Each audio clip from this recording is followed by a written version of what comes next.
All right, so we're like on day 7 of the carnivore diet. I have had some nasty side effects, but I am not giving up.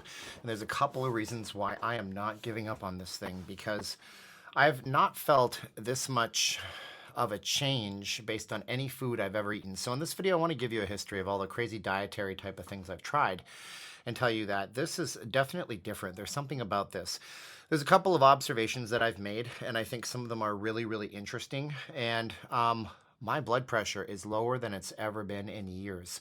I seem to have high blood pressure. The doctor doesn't know why it is. They just say, well, it's higher than normal, but you don't have any heart problems. So take it as it goes. We're going to talk about that kind of stuff and some amazing observations I've had. Now, before I go any further, I have to say that I'm not a doctor. I've never gone to medical school. You shouldn't take medical advice from people on YouTube, even if they're doctors, because a doctor on YouTube is a doctor. Respect that. They went to, they go to 8 years of medical school to be called Mister, right? Like Dr. Evil once said. But at the same time, they can't diagnose you because you're not in front of them. They can give you better educated guesses about what that you might do, but everybody's a little bit different. So don't take this as medical advice. Now, I'm on day 7 of the carnivore diet, and I still have a bit of a chest thing, so I might breathe heavy into the mic, but I've always kind of done that.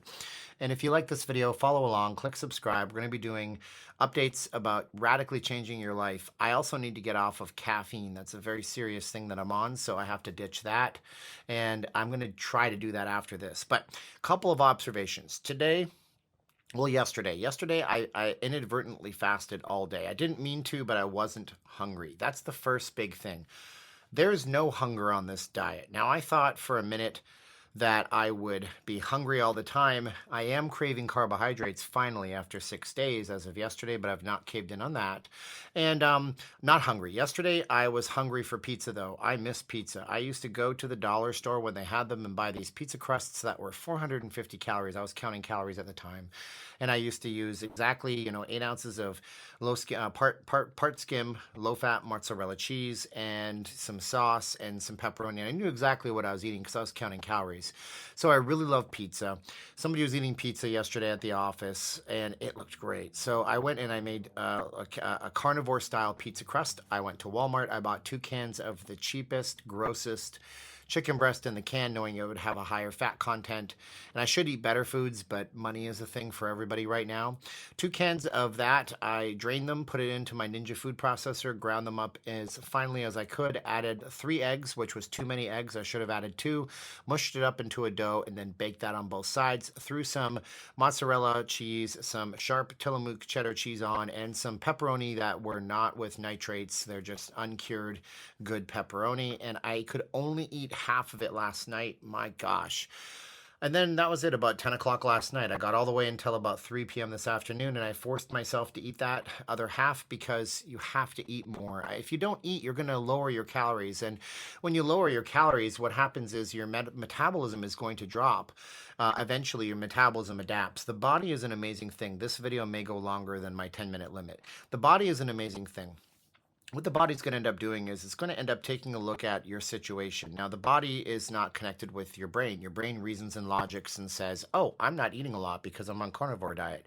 I have access to lots of food, so I should probably eat more, but I might not eat more. Your body, on the other hand, your metabolism says, uh-oh, we're not getting the calories we need. We better do something about this. Let's slow down your metabolism. So your metabolism will slow down. It has a set point. It's based on, the amount of muscle mass you have, the amount of weight that you carry, your activity levels. All these things set your metabolism, but then all your hormones that support your metabolism, like your testosterone, your estrogen, if you're a woman more so than testosterone, but women and men both have testosterone and estrogen to some extent. Also, your thyroid hormones, those are set by your metabolism and by your different things. Now, when you stop eating, the body goes again, uh-oh, we're in a time of famine. We got to keep the heart pumping and the brain going, and we got to make sure the vital organs work. So let's conserve energy by lowering this person's caloric needs. That's why crash diets for a lot of people, especially if they're competitors in fitness and stuff like that, and they want to get as lean as they possibly can. That's why they end up having stalled metabolisms. And no matter how little they eat, they can't lose weight. Some people will go on crazy diets. I say crazy because they do them for long terms. It's not extreme to do 500 calories a day. I wouldn't recommend it. I am not a doctor. That is not medical advice. But they go on 500 a day calorie diets for months at a time. And some of these extreme folks that need to look super skinny for their professions, they'll even add in 1,000 calories of treadmill, staying on the treadmill for hours at a time or running and doing extreme activities. Now they're burning like way more calories than they should have, and then things go out of whack. So you have to eat when you're on this diet. So I force myself to eat at 3 p.m. today. I'm also forcing myself to take in more fats. I literally ate half a stick of butter. That might sound really gross to you, but butter is really good. And if you're going to eat butter, from what I've learned, you should be eating like European style butter, which the first ingredient is like cream, just cream, and then the second ingredient is salt if it's salted. That's it. That's what I ate so far. I did buy a George Foreman grill at a thrift store here in Las Vegas called Faith Lutheran Thrift Store. Everything in the store was 50% off. It was tested. They said it worked. It was $14.99, and so I got a George Foreman grill for $7.50. Later on today, I'll try to eat these 3 Angus or maybe 4 Angus beef patties. They're really big and thick. They're 320 calories a piece, but they're mostly fat. And I'll make those in the George Foreman grill. We'll see how it goes. Now I'm going to go to the gym right now and run. But a couple of things that I noticed, observations. Weight loss. Weight loss is a big deal with this diet. You're losing mostly water at first. And no, it's not a miracle that some of you guys that might try this might lose 10 pounds. That's just what's going to happen when your body loses its muscle glycogen. Muscle glycogen is part of the carbohydrate system. So, I mean, again, I'm not an expert, and I'm probably saying things some of you guys are like, this guy's so stupid. Trying my best. But when you eat carbohydrates, it gets broken down into blood sugar. The blood sugar then goes to give you that energy, that boost. The remaining after that gets channeled into muscle stores as muscle glycogen, which is kind of a syrupy thing, which is what you burn through, which is what makes muscles look fuller.